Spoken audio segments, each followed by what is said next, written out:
everyone. This is your host, alexbalgood, and this is Leap of Health.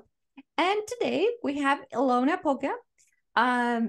She is a mental wellness coach. She's also real estate, and she has some other businesses out there.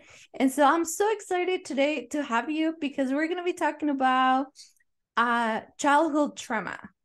Right? That's a big topic. Everybody's probably have seen it on Instagram or anywhere on all those social media outlets out there, but we're going to go a little bit in depth with this topic. But before that, tell us a little bit about yourself and how do you get to be a coach now? I know you did some other stuff and I think you're still doing that. Tell us a little bit about that. Sure. I am actually originally from New York. I have been in Arizona now for the last 20 years. I enjoy the winters here much more than in New York with the snow. And my mom actually just retired and moved out here with me. So I'm really excited about that. I have my degree in psychology, and my major is psychology, and my minor is women's studies.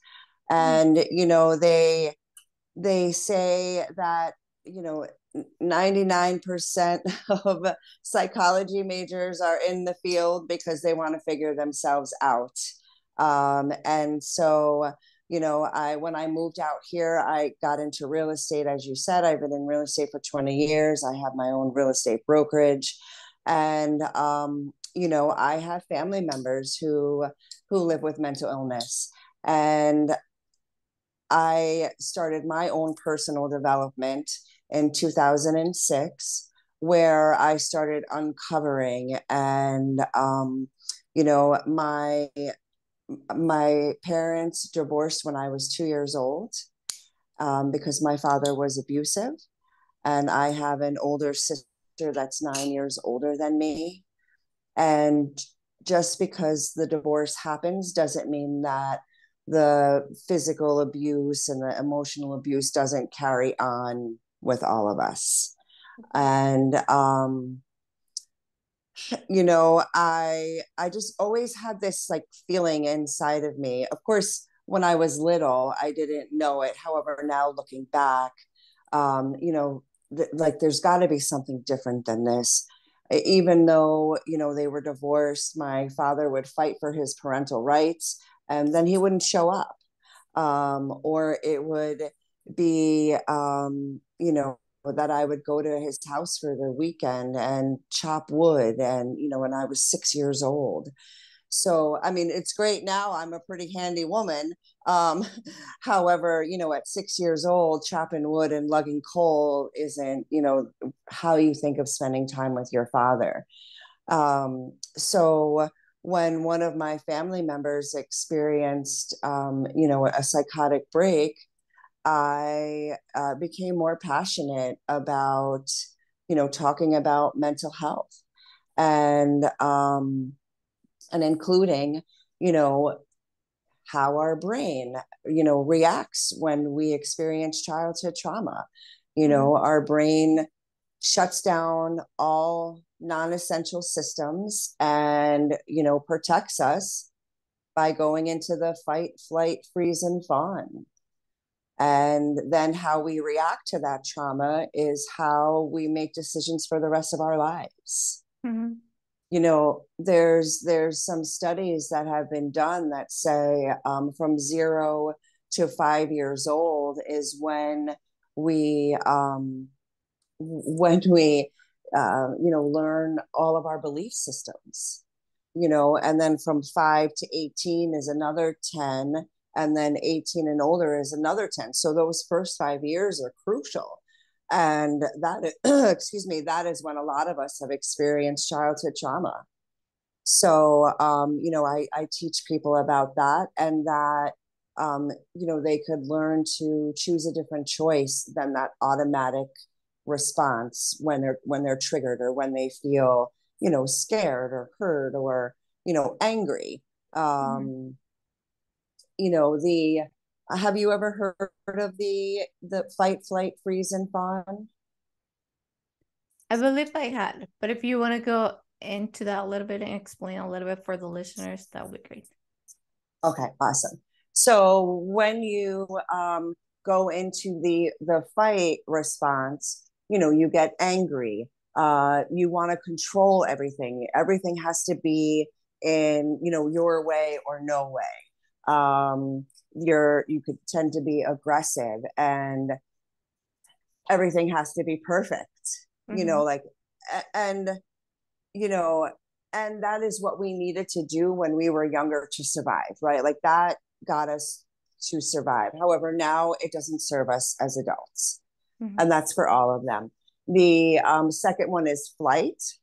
And so the characteristics of that tend to be, very analytical, and like, that's one of mine. Like, I like my lists. I like to have my lists, and everything is, organized in order. If my surroundings are, clean and neat, I feel better. They tend to be workaholics, because we don't want to think about, our personal life. We'll just, engulf ourselves in work. And then freeze is when you like I just did, Mm-hmm. you go into you blank out for a minute, or you can go into confusion, right? Instead of being attentive, you're confused, because again, it was better for you to confuse yourself when you were a kid than deal with reality. Mm-hmm. um so there's the confusion. There's, you don't remember things, you have like brain fog. And so, and that's where a lot of people, I don't know if you've heard of this with anyone, sometimes they forget the trauma, and Mm-hmm. it's because their brain was protecting them from it. And Yeah. so that would go into the freeze. For fawn, it's more of a people pleaser.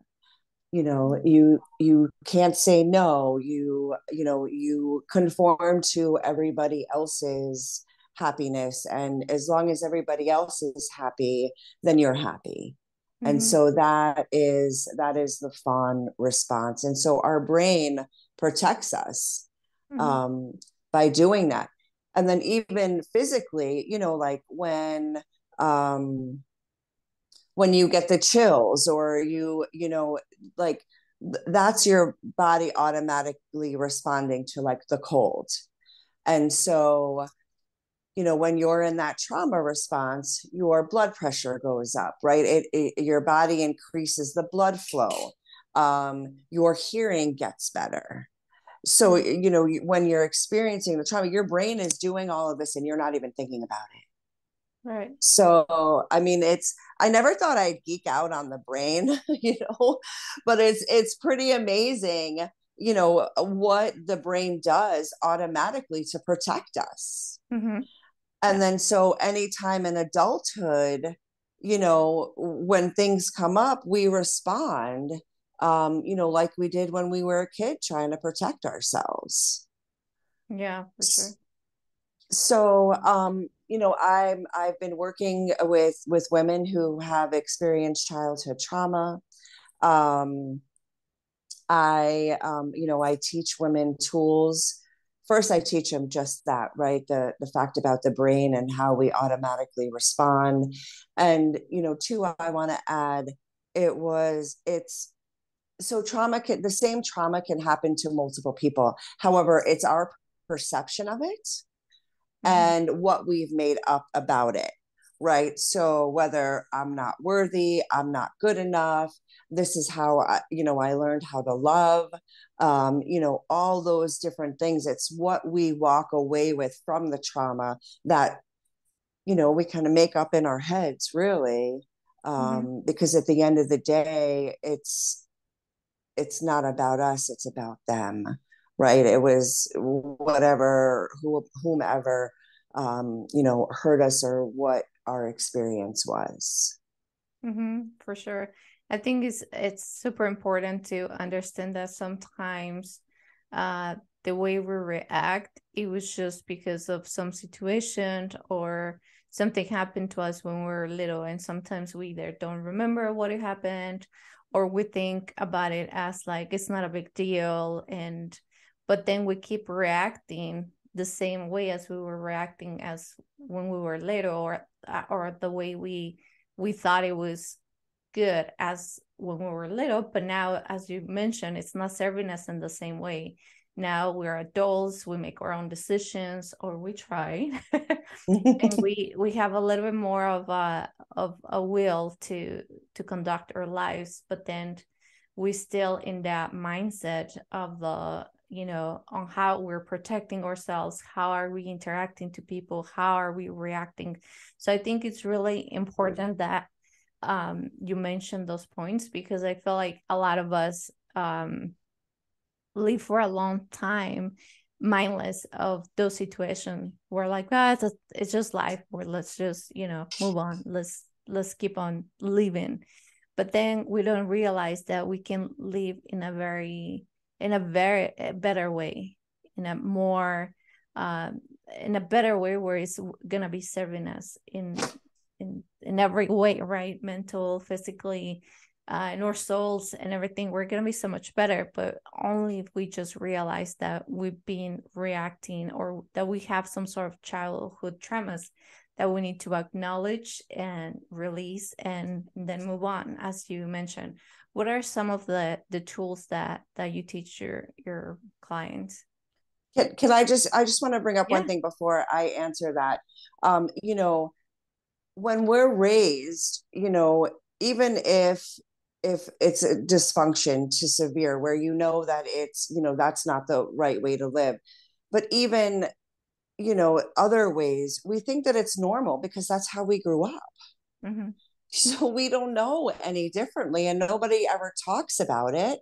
So, then in adulthood, we've had failed relationships where we don't have money, so all of those circumstances, I feel, stem from the worthiness and loving ourselves and what we're deserving of.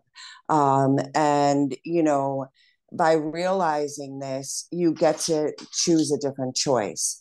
And I know that it's not as easy as it sounds. However, one of the first tools that I teach women is breathing, the power of our breath.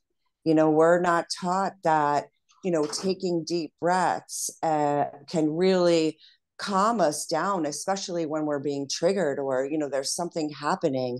And that, so going to your breath to calm down, and then, that's the beginning of being able to, choose a different choice.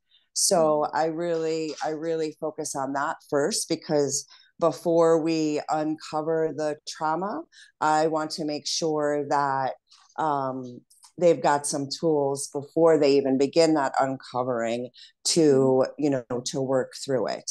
So, I teach them different breathing exercises. And then, we really go into brain power and, boosting your brain. I feel like we spend so much time on, physical health, or even, that our brain needs to be fed too. And, we're not necessarily taught that.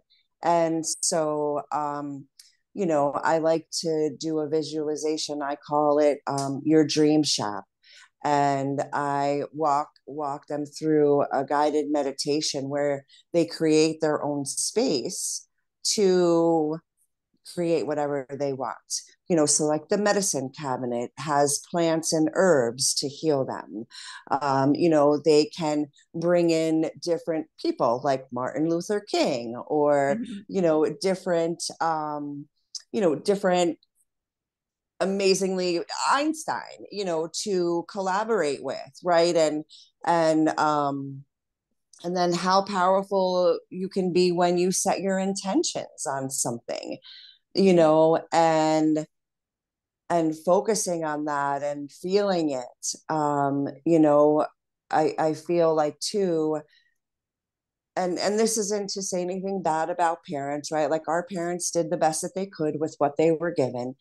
But I feel like the older generations didn't talk about their feelings, Mm-hmm. right? I mean, my grandmother was 70 years old before she told my mom that she loved her, Mm-hmm. because that was just, she was a hardcore chick, like she came Yeah. here from Italy when she was 18, and there was no feeling, like you did what you had to do. And we're taught to push our feelings under the rug.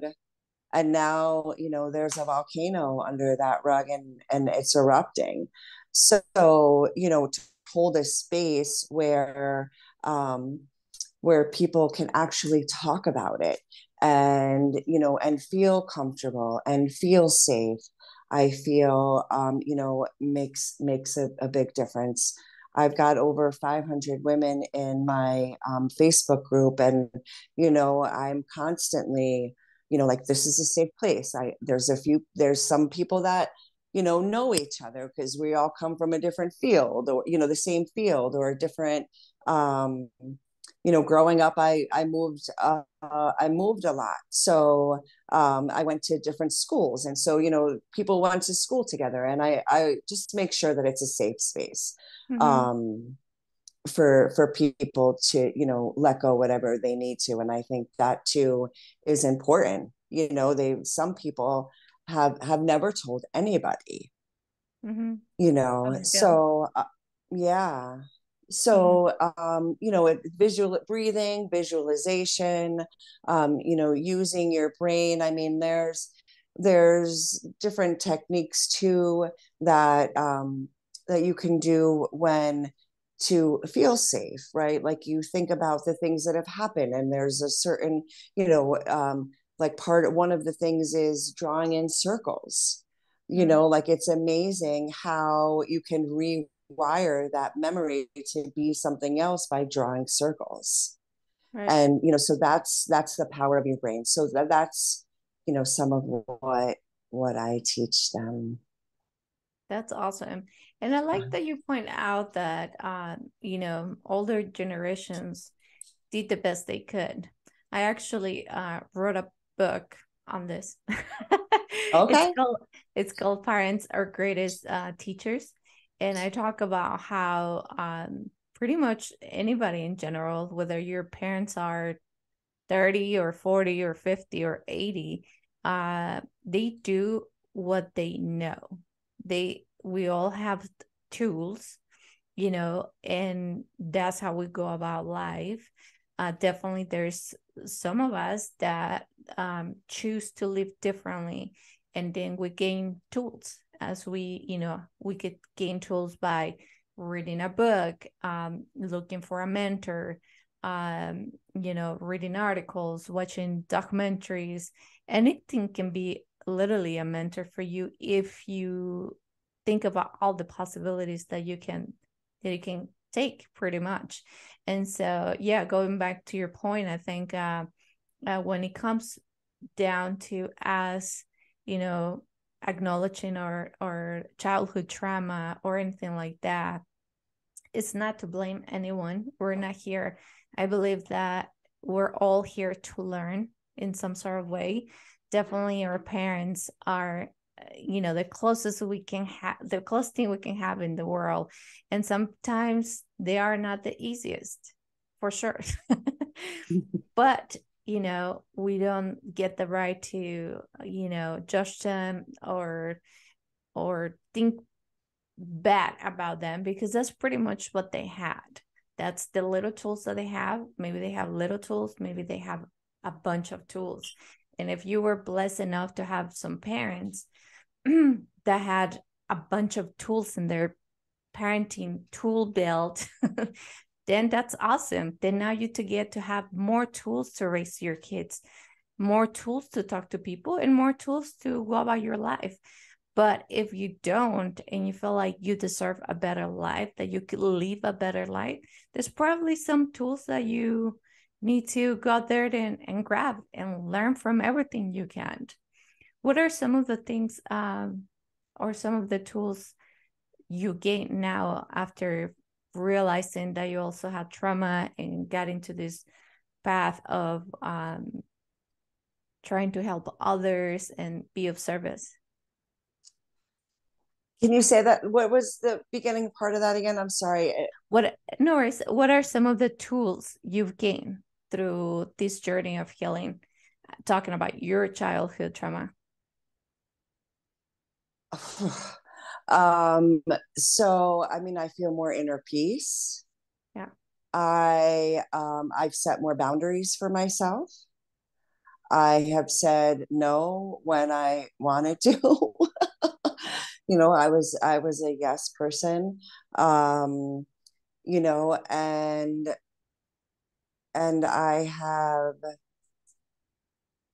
I've taken a stand for people in my family um, who aren't aware of the trauma that has affected our lives. And I have little nephews from 5 years old to 14, and then older ones that are all in their 30s.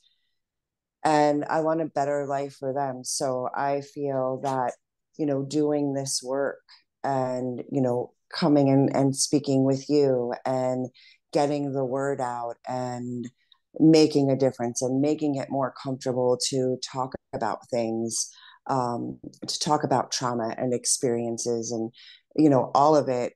For me, my selfish why is for my own family.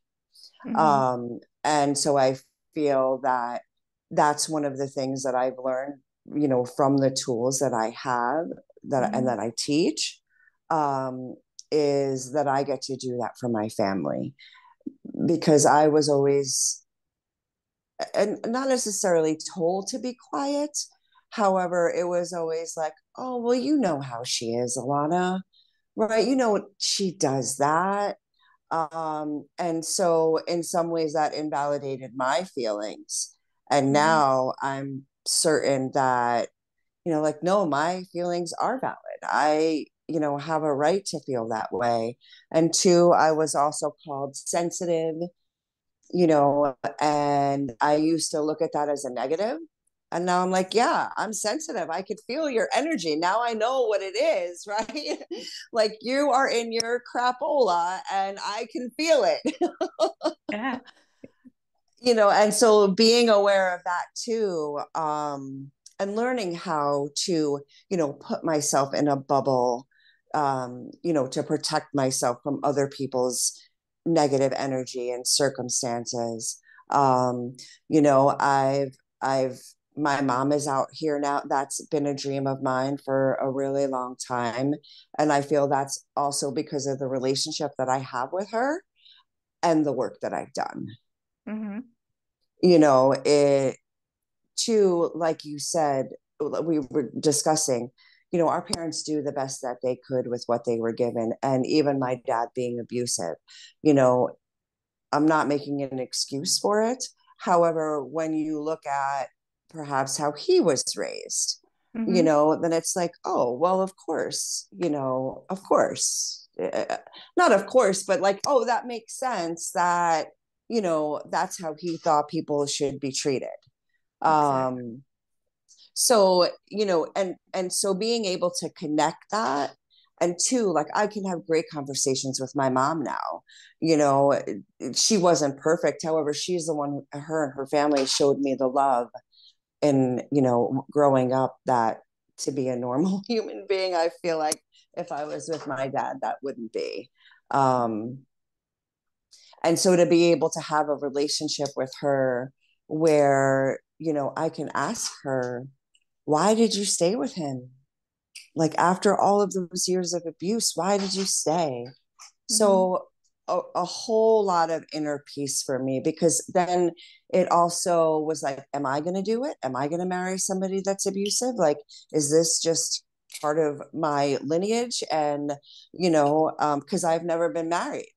And I Mm-hmm. feel that one of those reasons is because I was afraid that I would end up, like my mom or my sister. Mm-hmm. So, Yeah, I think the biggest thing is the inner peace and, taking a stand for myself, Yeah. creating the boundaries. And I feel like, I want to say like putting a stake in the ground, like, okay, this stops with me. Yeah. And isn't it Yeah. that cool that you mentioned that, and a lot of people that does the work and puts up the time to, read or go to therapy or whatever it is that it's helping them. We don't just do it for ourselves. We do it to break those chains, to make sure the future generations don't go through certain trauma that we've been through, that we could openly talk about how we feel, that we openly can't. Oh yeah, there's stuff like here. Openly that we can really live a better life with a lot of different tools, that we can live happy, that we can have a community to back us out, that we can talk to our family and make our family better.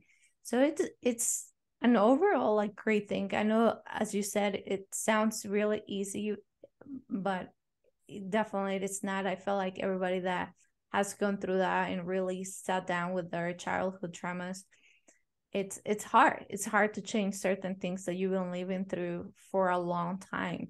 But at the end of the day, you get that, you know peacefulness in your heart. You're at peace with everything, with your family, with yourself, and you know that this is not gonna go through your next generations, whether it's your kids, your nephews, whoever it's around you, that stops with you. So that's such a beautiful thing to really keep in mind, that you're doing all this work, but it's for the better of not just you, but a lot of people, and just people in general that's around you. They don't have to be necessarily your kids or your partner. It's just people that you work with, the people that you connect with on the daily basis. So it's really cool, all these things that you do. Thank you. Thank you. Mm-hmm. Yeah, you know, it's it's something when, like I don't know, maybe because I don't have children either. But when I see, my nieces and nephews go through things, it's heartbreaking. Like I feel like as a parent, your heart is now outside of your body, and that's how I feel, with my nieces and nephews. Um and everybody does the best that they can, but there's something else, and so I know that there's people that feel that, right? Like, oh, there's got to be something else better for me in this life. And and it's really just kind of digging deep and bringing it up, however, but then having the tools to then look at it differently and handle it differently, so that you can live a happy life. Mm-hmm. I struggled for many years, with money and relationships, and now that I've taken a stand for myself and created those boundaries, and have overcome the childhood trauma, it's changed my life. I mean, so my dad was, he would come in and out of my life every couple of years, and then there'd be another big fight and he'd disappear and then come back. And he reached out to me a couple of months ago, and he wanted to text me to let me know that he was tested for this, I don't even remember what it was. That's how much I really paid attention to that. But but he's like, you should go get tested and all of this. And so, right, I was triggered. However, I went back to the tools. I worked on my breathing. I journaled, from when I was, like, a perspective from when I was 5 years old, when I was 15 years old, when I was 25, 35, and now. And I just kept writing and writing and writing and just letting it all out. And then at the end of the 6 pages, it was like, he's just human. He's just human. He's doing the best that he can with what he was given. And, and I always think, like, had he have been different, then I wouldn't be who I am. Yeah. Right. Like I wouldn't be working with women who have experienced childhood traumas. So, and that feels better than, playing the victim to his upbringing. So, back to my response to him, it was like, I responded, I was like, I'm not getting tested. You should maybe take my coaching club, my coaching program. And, I don't know if you've heard of Gabor Mate, but he wrote The Myth of Normal. And he was born during the Hungarian Holocaust. Oh, he was a Hungarian Jew, I'm sorry, and during the Holocaust. And, his mother gave him up when he was a baby. But she called the doctor and she said, I can't stop my son from crying. And, the doctor said, all of my Jewish babies are crying. So it was because they felt the energy of what was happening that they were crying, right? So I told him to read that book, and I was like, and thanks for getting in touch, because, now I get to use all of the tools, and like, I wasn't angry, I wasn't crying, right? Like, and that's how I had responded, years and years before that. And so, and I told him that I'm, teaching women that have experienced childhood trauma. And it gave me so much peace to, get to that point with him. Yeah. So awesome. I thanked him. I thanked him for the opportunity. I'm like, yeah, I don't really want to talk to you, but thank you. Yeah, I mean, by all means, some people definitely, especially when it comes to family, they are a little bit on the toxic side, and they don't really bring anything to your life, anything positive. And it's okay too to just kind of like draw those boundaries and keep with your life and learning some tools and try to better yourself. And I think it's just, we have so many things that we could do, honestly, so many tools, so many free tools. We live in this era of technology and the internet where a lot of things are very accessible to us. What are some of the things? I know you talk about breathing and journaling, visualization. What are some of the other things that you do with your clients when they have really like heavy trauma that it's kind of like hard for them to let go, that maybe they start your program and they're like, this is, I can't do it. I can never, release this trauma, or I'll be like this forever. What are some of the things that you tell those individuals? Well, that they can make a different choice, that they don't have to be stuck with that. If it's too hard to deal with, we can uncover it little by little, with however they're most comfortable.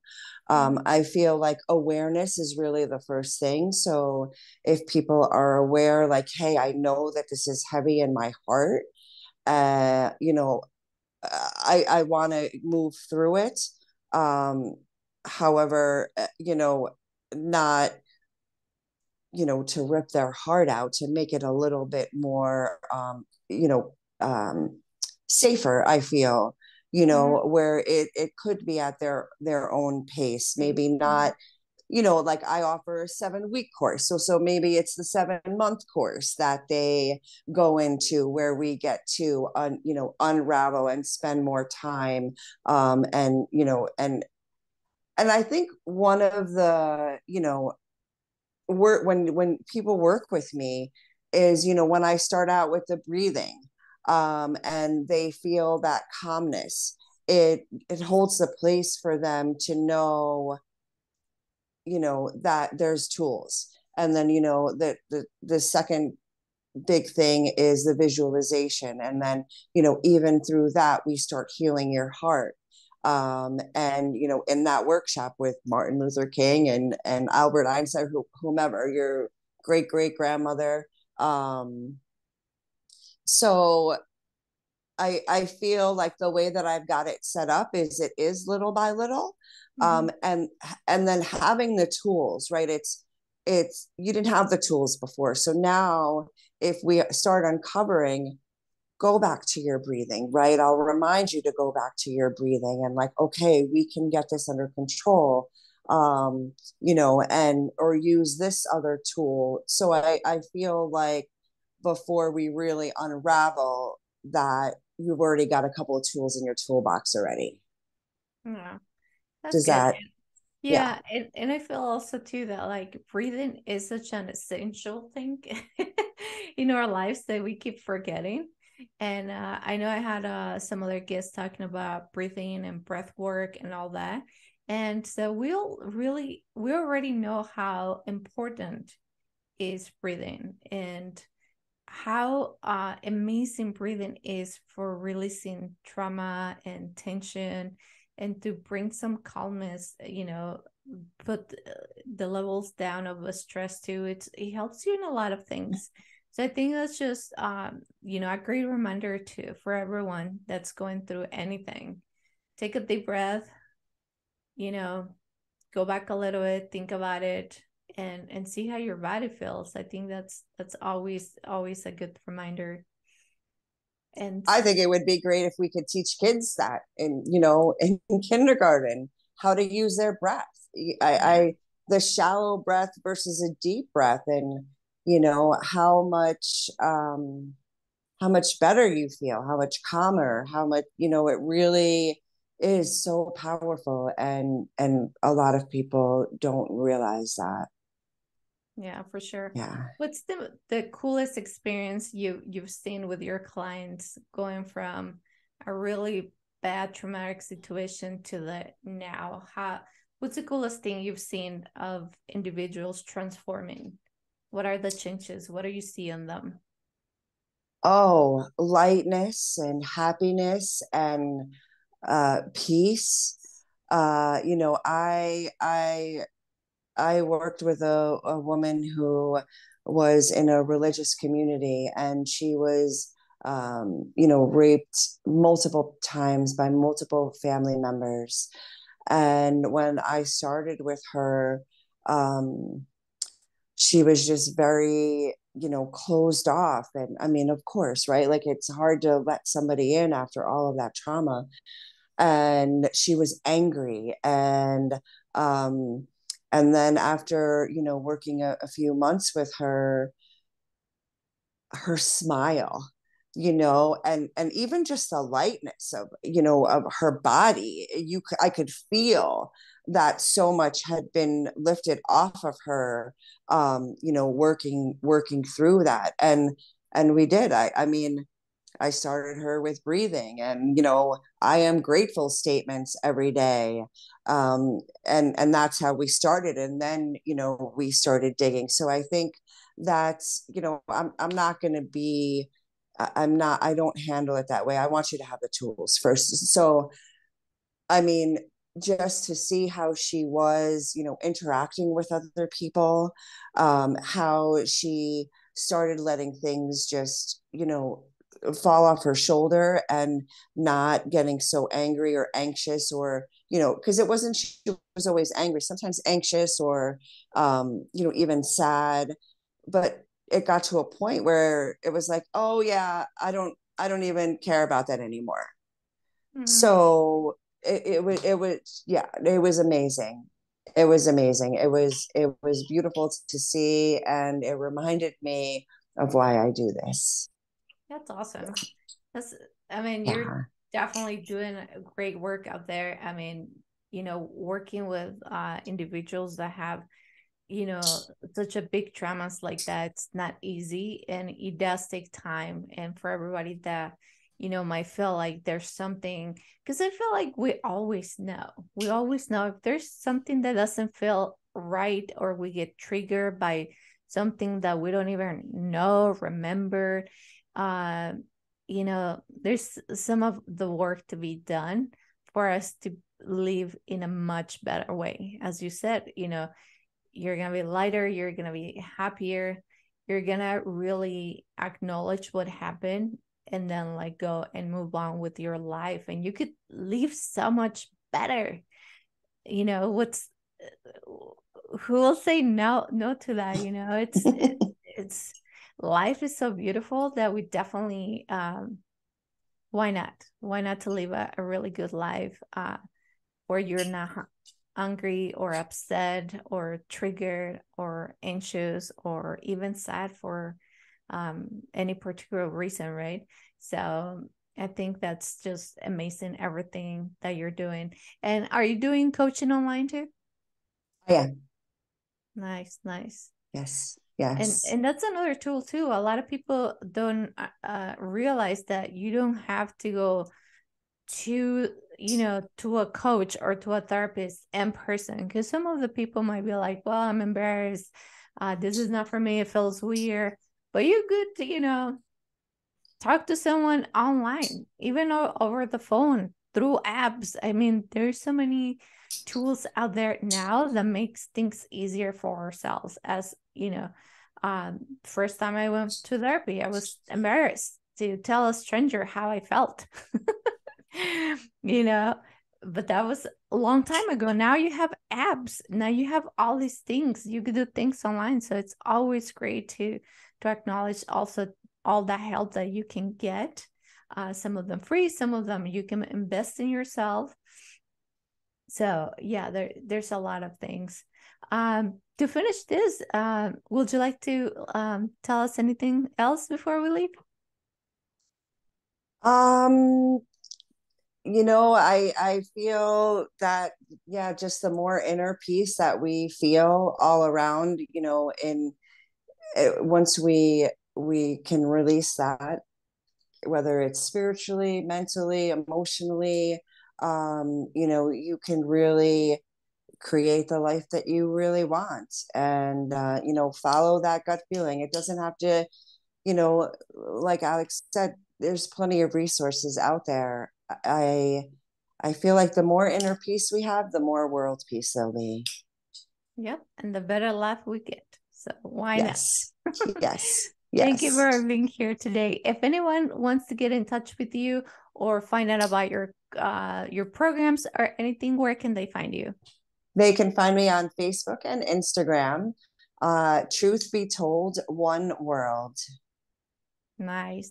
And I will also put all your information on the show notes. So anybody that wants to get in touch with you or, have a question or anything, they can contact you through there. For everyone out there, if you have any more questions about my show, you can find me at alexbalgood.com. You can find me on Facebook, Instagram, YouTube, Twitter, pretty much anywhere out there. Also, remember, my book is out and you can find it on Barnes & Nobles or Amazon. It's called Parents Are Greatest Teachers. If you have any questions or want to keep on sharing your stories, please DM me. I always answer all of you. So thank you, everyone. And thank you, everyone that is listening in Australia, Canada, Europe, South America. I mean, I am so excited for everyone and all of you for keep on listening. So thank you.